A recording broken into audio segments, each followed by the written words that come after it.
Hello friends, welcome to Nisha space. ഇന്ന് ഞാൻ ഞങ്ങളുടെ നാട്ടിലെ ഒരു അമ്പലം പരിചയപ്പെടുത്താം. ഇതാണ് കല്ലിൽ ഭഗവതി ക്ഷേത്രം. ഇത് കല്ലിൽ ഗുഹാക്ഷേത്രം എന്നും അറിയപ്പെടുന്നുണ്ട്. പേര് സൂചിപ്പിക്കുന്ന പോലെ തന്നെ ഒരു വലിയ കല്ലിലാണ് ഈ അമ്പലം ഉണ്ടാക്കിയിരിക്കുന്നത്. അതായത് ഒരു വലിയ ഒറ്റക്കൽ തുരന്നെടുത്ത് ഒരു ശ്രീകോവിൽ ഉണ്ടാക്കിയ പോലെയാണ് ഈ അമ്പലം ഉള്ളത്. ആ ഒറ്റക്കല്ലെന്ന് പറയുന്നത് ചെറുതൊന്നും അല്ല കേട്ടോ, നല്ല വലിയൊരു കല്ലാണ്. നമ്മുടെയൊക്കെ ഇമാജിൻ ചെയ്യാവുന്നതിനേക്കാളും വലുതാണ്. ഒരു ഫോട്ടോയിൽ അത് നമുക്ക് ശരിക്കും കാണിക്കാൻ തന്നെ പറ്റില്ല, അത്ര വലിയ കല്ലാണത്. ഈ കാണിച്ചിരിക്കുന്നത് ആ ശ്രീകോവിലിൻ്റെ പുറകുവശത്തായിട്ടുള്ള ഭാഗമാണ്. ഈ കല്ലിലമ്പലത്തിനെ കുറിച്ച് ഒരുപാട് ഐതിഹ്യ കഥകളൊക്കെ കേട്ടിട്ടുണ്ട്. ഇത് സ്ഥിതി ചെയ്യുന്നത് എറണാകുളം ജില്ലയിലെ പെരുമ്പാവൂരിനടുത്തുള്ള മേദല എന്ന സ്ഥലത്താണ്. ബസ് സ്റ്റോപ്പിൽ നിന്നും 10 മിനിറ്റ് ഉള്ളിലേക്ക് നടക്കാനേ ഉള്ളൂ. പക്ഷേ കുറച്ചങ്ങ് നടക്കുമ്പോൾ തന്നെ ശരിക്കും ശാന്തസുന്ദരമായ ഒരു വനത്തിനകത്ത് എത്തിപ്പെടുന്ന പോലെ നമുക്ക് തോന്നും. നല്ല ഒരു അറ്റ്മോസ്ഫിയർ ആണ് ഇവിടെ എത്തിയാൽ. ഞങ്ങളുടെ നാട്ടിലെ പറമ്പും കസിൻ്റെ കല്യാണവും എല്ലാം ഞാൻ വീഡിയോ ഇട്ടിരുന്നു. ഇത് നാട്ടിൽ പോയ സമയത്ത് ഞങ്ങൾ ഈ അമ്പലത്തിൽ പോയതാണ്. ആ സമയത്ത് അവിടെ അമ്പലത്തിൽ ഉത്സവമായിരുന്നു.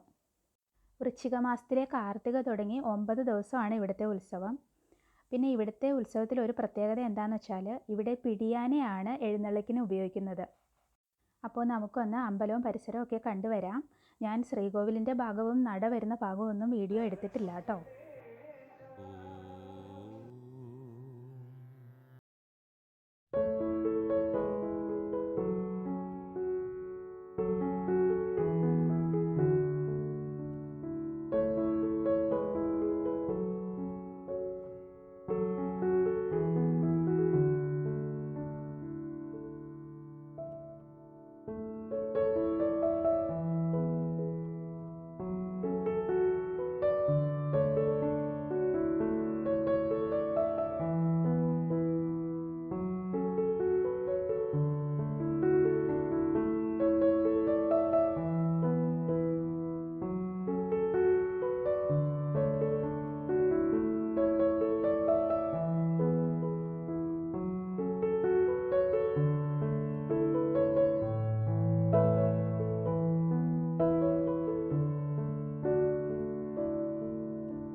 വലിയ പാറക്കല്ല് ഇരിക്കുന്നത് പോലെയാണ് തോന്നുന്നത്.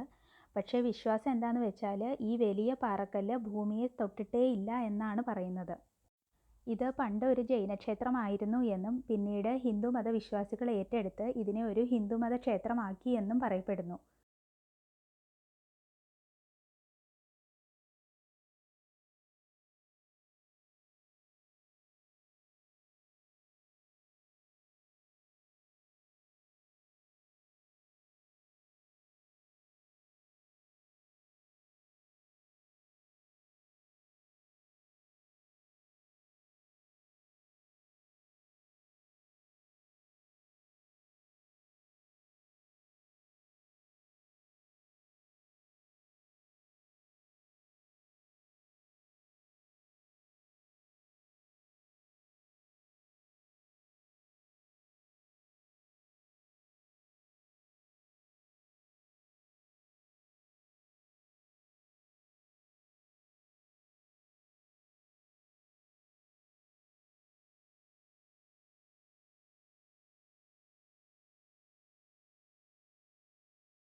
പഠിക്കുമ്പോഴൊക്കെ ഉത്സവ സമയത്ത് ഈ അമ്പലത്തിൽ വരാറുണ്ട്.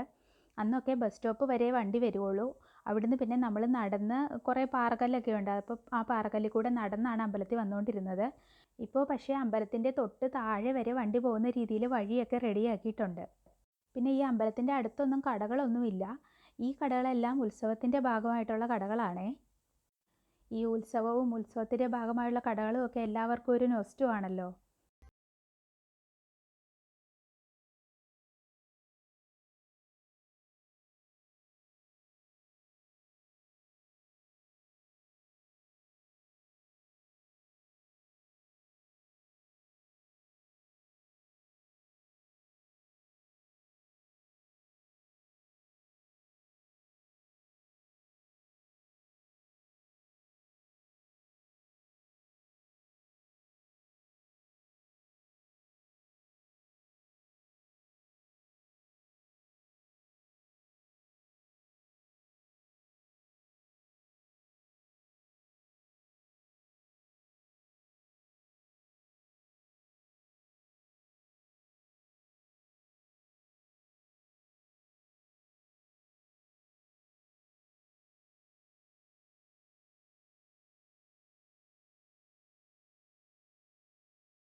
ഈ അമ്പലവും പരിസരവും എനിക്ക് ഒരുപാട് ഇഷ്ടമാണ്. വളരെ പ്രത്യേകതയുള്ള ഒരു സ്ഥലമാണിത്. നമ്മൾ സാധാരണ ഒരു അമ്പലത്തിൽ പോകുന്ന ഫീലല്ല ഇവിടെ പോകുമ്പോൾ. അത് പോയി അനുഭവിച്ച് തന്നെ അറിയണം. പിന്നെ ഇങ്ങനെയുള്ള ഗുഹാക്ഷേത്രം കേരളത്തിൽ വളരെ അപൂർവവുമാണ്. നിങ്ങളിൽ കുറച്ച് പേർക്കെങ്കിലും ഈ അമ്പലം ഒരു പുതിയ അറിവായിരിക്കും. അപ്പോൾ നിങ്ങൾക്ക് ഈ വീഡിയോ ഇഷ്ടമായെങ്കിൽ please like, share and comment. Thank you for watching Nisha space.